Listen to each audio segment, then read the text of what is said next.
बहुत समय पहले ऊंचे ऊंचे पहाड़ों और चमकती नदियों के बीच एक अद्भुत राज्य था, इंद्रधनुषी वन। इस वन की सबसे बड़ी खासियत थी वहाँ के रंग बिरंगे मोर, जिनके पंखों में सातों रंग झिलमिलाते थे। लेकिन उन सब में सबसे अलग थी मोर रानी मायूरी। मायूरी कोई साधारण रानी नहीं थी, वह आधी परी और आधी मोर थी। उसके पास जादुई शक्तियाँ थीं। जब वह अपने पंख फैलाती तो आसमान में इंद्रधनुष बन जाता। उसकी आवाज इतनी मधुर थी कि जब वह गाती तो सूखे पेड़ भी हरे हो जाते। मायूरी का दिल बहुत दयालु था। वह अपने राज्य के हर जीव जंतु का ख्याल रखती थी। इंद्रधनुषी वन में सब कुछ अच्छा चल रहा था, लेकिन पहाड़ों के उस पार एक अंधेरी घाटी थी, काला धुंध घाटी। वहाँ रहता था एक शक्तिशाली जादूगर, कालकर्ण।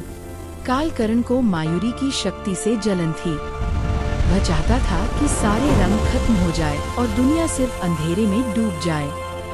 एक दिन उसने काला जादू किया और आसमान से सारे रंग चुरा लिए। इंद्रधनुष गायब हो गया, फूल मुरझा गए, नदी का पानी फीका पड़ गया। इंद्रधनुषी वन में पहली बार उदासी छा गई।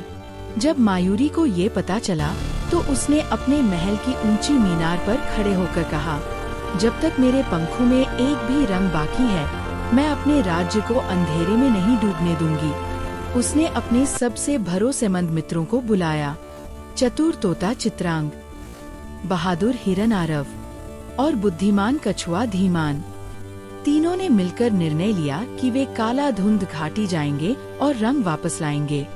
रास्ता आसान नहीं था, उन्हें पार करनी थी धुंध से भरी घाटियाँ, कांटों का जंगल और आग उगलती चट्टानें। चित्रांग ने आसमान से रास्ता दिखाया, आरव ने तेजी से दौड़कर खतरों से बचाया, धीमान ने अपनी बुद्धि से पहेलियां सुलझाईं। आखिरकार वे कालकर्ण के किले तक पहुंच गए।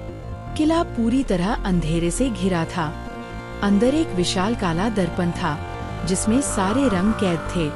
कालकर्ण हंसते हुए बोला, मायूरी, तुम्हारी चमक अब हमेशा के लिए खत्म हो जाएगी। मायूरी ने शांत स्वर में कहा, अंधेरा कभी रोशनी को हरा नहीं सकता। उसने अपने पंख फैलाए। उसके अंदर बचा हुआ आखिरी नीला रंग चमका। चित्रांग ने दर्पण पर चोंच मारी। आरव ने अपने सींगों से उसे धक्का दिया। धीमान ने एक पुराना मंत्र पढ़ा। अचानक दर्पण टूट गया और सारे रंग आसमान में फैल गए।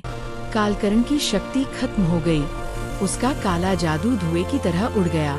आसमान में फिर से इंद्रधनुष चमक उठा। फूल फिर से खिल उठे, नदी फिर से चमकने लगी। इंद्रधनुषी वन में खुशियाँ लौट आईं। मायूरी को समझ आ गया कि असली शक्ति जादू में नहीं, बल्कि दोस्ती में, साहस में और विश्वास में होती है। उसने अपने राज्य में एक नया उत्सव शुरू किया, रंगोत्सव। हर साल उस दिन सभी जीव मिलकर अपने अपने रंगों का जश्न मनाते।